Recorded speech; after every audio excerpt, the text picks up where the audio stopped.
Tim, it's too early for this. I had to get dressed and everything. I have a whole morning routine I was going through, and then you had to drop this. But yeah, Apple just dropped the 16-inch MacBook Pro, which seems to be a pretty great upgrade. Best news, if there's one thing you want to take away from today's video, it's the same price. They didn't increase the price point from last generation, and there's a bunch of spec upgrades that come along with it. So without further ado, let's dig into these hardcore specs, because Pro all the things, but I do think this MacBook actually deserves the Pro name. Let's begin.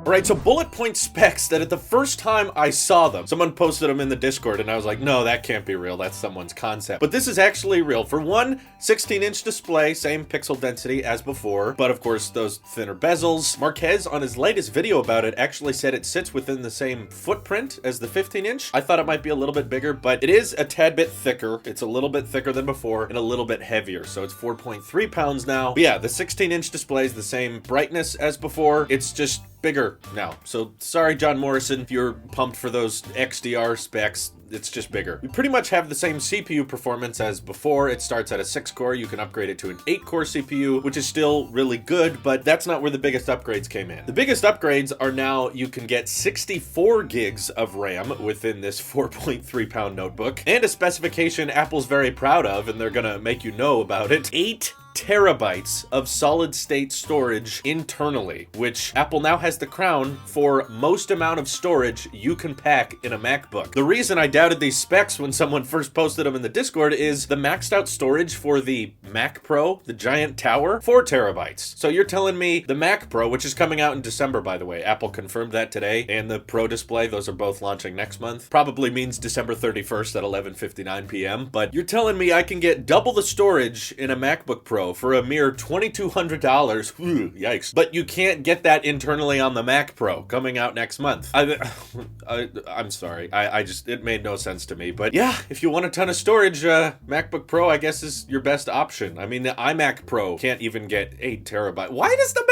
MacBook get that? Let that be an option for everybody. I don't know. Maybe they'll add that on later. There's also some new GPU options as well. The Radeon Pro 5000M graphics, which are just better. I don't know where they get these names, but they're just better than before. And also the keyboard, which is a mixed bag for me. So even though we saw those leaked photos of the 16-inch MacBook Pro and we thought, you know, those don't really look like scissor keys, I think this is just a butterfly keyboard again. Well, we were wrong on that. We should have stayed true to Ming-Chi Kuo's reports because it turned out to be accurate. This is a butterfly mechanism. They're going with the Magic Keyboard, as they call it, the same keyboard we get with all of our iMacs and what we used to have on the pre-2016 MacBook line. We now have that again with more travel and more stability. So hopefully no more Cheeto crumbs ruining our keyboard experience. But there's one issue I have with it. You know, they brought back the escape key and everything. That's great. Developers wanted the escape key. It still has the touch bar, of course. Touch ID is a little separated, just like that leak we saw. But I have one issue with the new MacBook Pro keyboard. Why do the arrow keys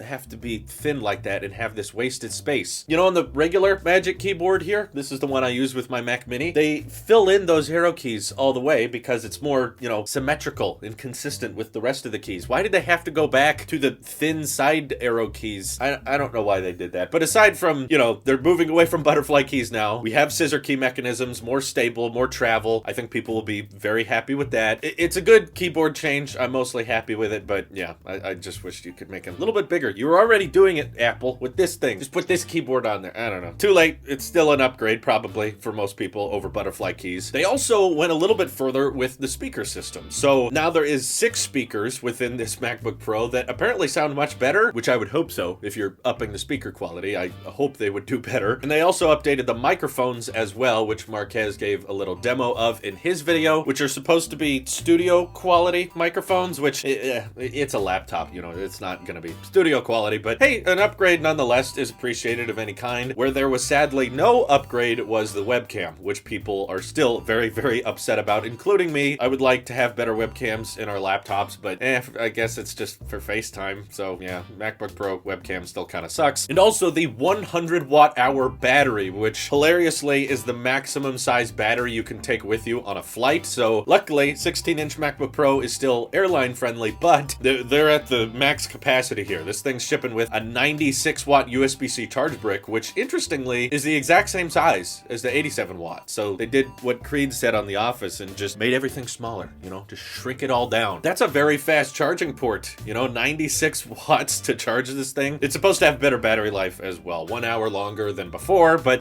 that's of course, you know, with the display probably all the way off running, I don't know, text edit in the background. I'm sure when you're using Adobe Premiere, your battery life is still gonna be like 30 seconds, but a battery life upgrade nonetheless. So overall, I feel like you can't be too upset about the 16-inch MacBook Pro. Maybe if you had a bunch of features you wanted them to add and they didn't, perhaps you could be a little bit upset, but for the most part, I mean, it's the same price as yesterday's 15-inch MacBook Pro, which this is now replacing. There's no more 15-inch MacBook Pro for sale, which is kind of weird because they updated that and launched a new version of it like earlier this year. So they went from upgrading it to a few months later discontinuing it, replacing it with the 16-inch model, which I feel bad for some of you who bought 15-inch MacBook Pros recently, because now I bet you're wondering, can I return this and trade it in for the 16-inch now, please? So that's definitely a little confusing, but if you haven't bought one yet, I mean, it's a pretty good upgrade. Now that 512 gigs of storage is the default, the GPU upgrades are inherently better than what they were before. Now you can get up to 8 terabytes of storage, which wasn't there. Better speaker system, better display, thinner bezels than before, better microphones, better battery life. Everything's better without a price increase, which in the MacBook department, I think we need to be thankful for, because most of the time, anytime Apple updates something, they usually have to up the price even more. But I still find it weird that they want to release the Mac Pro next month while they're releasing this MacBook Pro, which you can buy right now. If you want to max it out, it's $6,000. So as impressive as the specs are, I mean, you're going to be paying for them. I believe there's still a headphone jack as well. So, you know, it lives another day. But anywho, that summarizes the changes. There's been no changes so far that we can see to the 13-inch MacBook Pro. Hopefully all of the treatment the 15-inch MacBook Pro just got can also be applied to the 13-inch, and then later on we can get a 14-inch MacBook Pro with the updated speakers, better keyboard, thinner bezels, up those storage options and all that. Seems like a very impressive machine. In fact, if I wanted to go with a maxed out MacBook Pro, maybe that would be a really good iMac Pro replacement. I don't know, compare some of those specs. I know there could be thermal throttling, but I've been told that there's better airflow in this one than before, so hopefully that should combat performance issues people had in the past. We'll find out once people actually start using them. But I also want to mention, I totally called it. Marquez had this thing weeks in advance. I tweeted at him. He replied with that sweating, laughing emoji. And then he drops this video as soon as Tim tweets out about it. I knew it. I knew it. I'm calling the next one too. Marquez has everything in advance. Probably has the Tesla pickup truck by now. And you let me know what you think of the 16-inch MacBook Pro upgrades. Are you upset that it's too chonk? Let me know by hitting me up over on Twitter or joining our Discord, and we can talk more about how wrong you are there. This is your Apple Sheep here. I'll see you guys in the next one.